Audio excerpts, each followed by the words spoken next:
राधे राधे दोस्तों, चलिए आज बात करते हैं भगवत गीता के 11वें अध्याय की। भगवान शिव ने कहा, हे पार्वती, अब मैं तुम्हें श्री भगवत गीता के 11वें अध्याय की महिमा को बताऊंगा। इसकी पूरी महिमा बता पाना संभव नहीं है क्योंकि इसकी हजारों कहानियां हैं। मैं उनमें से एक ही सुनाऊंगा। परिणीति नदी के तट पर मेगनकारा नाम का एक बड़ा शहर है जिसमें जगत ईश्वर का प्रसिद्ध मंदिर है। जगत ईश्वर अपने हाथ में धनुष लिए हुए है। उस मेघकारा नगर में सुनंदा नाम का एक शुद्ध ब्राह्मण रहता था जो जीवन भर ब्रह्मचारी रहा। सुनंदा भगवान जगत ईश्वर के सामने बैठता था और श्री भगवत गीता के 11वें अध्याय का पाठ करता था। भगवान के सार्वभौमिक रूप को याद करता था। श्री भगवत गीता के उस 11वें अध्याय का पाठ करके उन्होंने अपने इंद्रियों को पूर्ण निरंतर प्राप्त कर लिया और भगवान जगत ईश्वर को लगातार याद करने में सक्षम हो गए। एक बार वह शुद्ध ब्राह्मण सुनंदा गोदावरी नदी के तट पर स्थित पवित्र स्थानों की यात्रा पर गया। उन्होंने वर्ष तीर्थ से लेकर सभी पवित्र स्थानों का दौरा किया। वे जिन भी पवित्र स्थानों पर गए उन्होंने स्नान किया और इष्ट देव के दर्शन किए। एक दिन वे विवियन मंडेला शहर में पहुंचे। अपने सहयोगियों के साथ उन्होंने रहने के लिए एक जगह की तलाश की और अनंत उस शहर के मध्य में उन्हें एक धर्मशाला मिली जहां उन सभी ने रात्रि विश्राम किया। सुबह जब सुनंदा उठा तो उसने देखा कि उसके सभी साथी जा चुके थे। उन्हें खोजते समय उनकी मुलाकात नगर के मुखिया से हुई, जो तुरंत उनके चरणों में गिर गया और बोला, हे महान ऋषि, मैं यह नहीं कह सकता कि आपके सहयोगी कहाँ गए हैं, लेकिन मैं आपको बता सकता हूँ कि आपके बराबर कोई भक्त नहीं है। मैंने आप जैसा पवित्र व्यक्ति कभी नहीं देखा। हे मेरे ब्राह्मण, मैं तुमसे इस शहर में रहने की विनती कर रहा हूँ। जब सुनंदा ने नगर के मुखिया को विनम्र अनुरोध सुना तो उसने कुछ दिन वहीं रुकने का निश्चय किया। उस मुखिया ने सुनंदा के आरामदायक रहने की हर व्यवस्था की और दिन रात उसकी सेवा में लगा रहा। 8 दिन बीत जाने के बाद एक ग्रामीण बहुत जोर से रोते हुए सुनंदा के पास आया और बोला, हे शुद्ध ब्राह्मण, कल रात एक राक्षस ने मेरे बेटे को खा लिया। सुनंदा ने पूछा, वह राक्षस कहाँ रहता है? उसने तुम्हारे बेटे को कैसे खा लिया? ग्रामीण ने उत्तर दिया, इस नगर में एक अत्यंत भयानक राक्षस रहता है जो प्रतिदिन जब चाहे तब ग्रामीण को खा जाता था। एक दिन हम सभी को उस राक्षस के पास गए और उससे हमारी रक्षा करने का अनुरोध किया। इसके बदले में हम अपना दैनिक भोजन प्रदान करेंगे। एक धर्मशाला बनाई गई थी और जो भी यात्री यहाँ आते थे उन्हें रहने के लिए वहाँ भेजा जाता था और जब वे सोते थे तो राक्षस उन्हें खा जाता था। इसी तरह हम इस राक्षस को अपनी रक्षा करने में सक्षम थे। आप अपने साथियों सहित उस धर्मशाला में ठहरे, परंतु उस राक्षस ने सबके साथ आपको नहीं खाया। कारण मैं आपको बताऊंगा। कल रात मेरे बेटे का एक दोस्त आया, लेकिन मुझे इस बात का एहसास नहीं था कि वह मेरे बेटे का बहुत करीबी और प्रिय दोस्त है। इसलिए मैंने उसे धर्मशाला में रहने के लिए भेज दिया। बाद में जब मेरे बेटे को पता चला तो वह उस धर्मशाला में वापस लाने की कोशिश करने के लिए उसके पीछे गया, लेकिन जब वह वहां गया तो उसे भी उस राक्षस ने खा लिया। आज प्रातःकाल मैं उस राक्षस के पास गया और उससे पूछा कि उसने अन्य यात्रियों के साथ मेरे पुत्र को क्यों खा लिया। मैंने उससे यह भी अनुरोध किया, यदि कोई रास्ता हो तो मैं अपने बेटे को वापस पा सकता हूँ। उस राक्षस ने मुझसे कहा, मुझे नहीं पता था कि तुम्हारा बेटा भी धर्मशाला में आया है, इसलिए वह सबके साथ खा गया।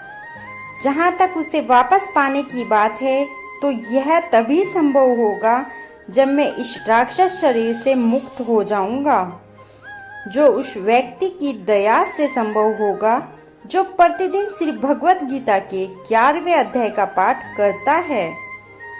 इस समय इस नगर में एक ब्राह्मण रहता है जो इस धर्मशाला में रुका था, लेकिन मैंने उसे नहीं खाया था क्योंकि वह प्रतिदिन भगवत गीता के 11वें अध्याय का पाठ करता है।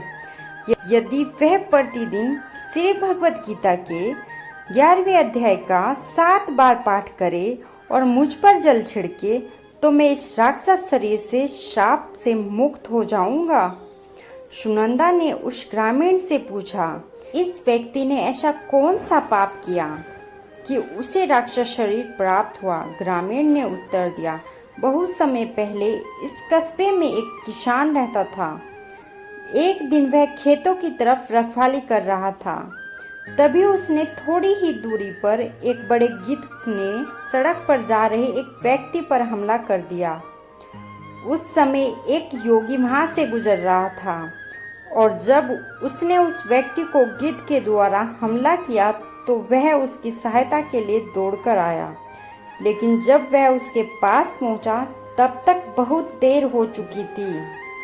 तब वह योगी किसान पर बहुत क्रोधित हुआ और उससे इस प्रकार बोला, दूसरों को चोरों, सांपों, आग, हथियारों के हमले आदि से खतरे में देखता है और उनकी सहायता करने में सक्षम होते हुए भी नहीं आता, मदद करने के लिए यमराज द्वारा दंडित किया जाता है और बहुत लंबे समय तक नरक में कष्ट सहने के बाद वह भेड़िए के रूप में जन्म लेता है और किसी जरूरतमंद की मदद करता है।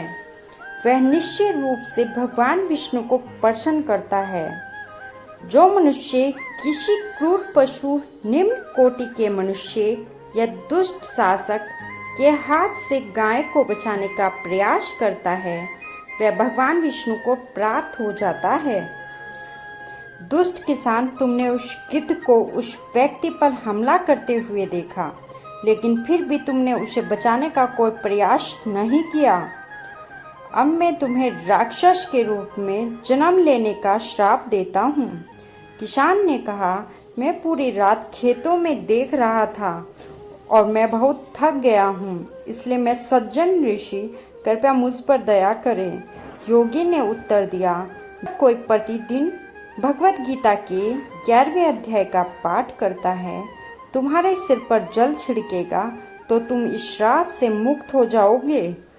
ग्रामीण ने कहा, हे सुनंदा, कृपया अपने हाथ से इस राक्षस के सिर पर पानी छिड़कें। ग्रामीण से वह इतिहास सुनने के बाद सुनंदा उसके पास उस स्थान पर गया जहाँ वह राक्षस रह रहा था और जब वह श्री भगवत गीता के 11वें अध्याय का पाठ कर रहा था तो उसके सिर पर पानी छिड़का। उस राक्षस ने तुरंत भगवान विष्णु के समान चतुर्भुज रूप प्राप्त कर लिया। न केवल उसने बल्कि उन सभी हजारों व्यक्तियों को भी जिन्हें उसने खाया था भगवान विष्णु की तरह चतुर्भुज रूप प्राप्त कर लिया। फिर मैं सभी पुष्प विमान में बैठ गए और उन सभी को वैकुंठ ले जाने के लिए भेजा गया था। इन अद्भुत घटनाओं को देखकर ग्रामीण ने राक्षस से पूछा, उसका पुत्र कौन सा है। राक्षस हंसने लगा और उसने दिव्य विमान में बैठे उन हजारों सुंदर व्यक्तियों में से एक की ओर इशारा किया और उत्तर दिया, वह आपका बेटा है। ग्रामीण ने अपने बेटे से अपने साथ घर आने का अनुरोध किया। अपने पिता के अनुरोध को सुनकर बेटे ने मुस्कुराते हुए उत्तर दिया, हे महोदय, कई बार आप मेरे बेटे रहे और मैं आपका, लेकिन इस महान शुद्ध भक्त सुनंदा की कृपा से मैं जन्म और मृत्यु के चक्र से मुक्त हो गया हूँ और अब मैं अपने असली वैकुंठ घर जा रहा हूँ।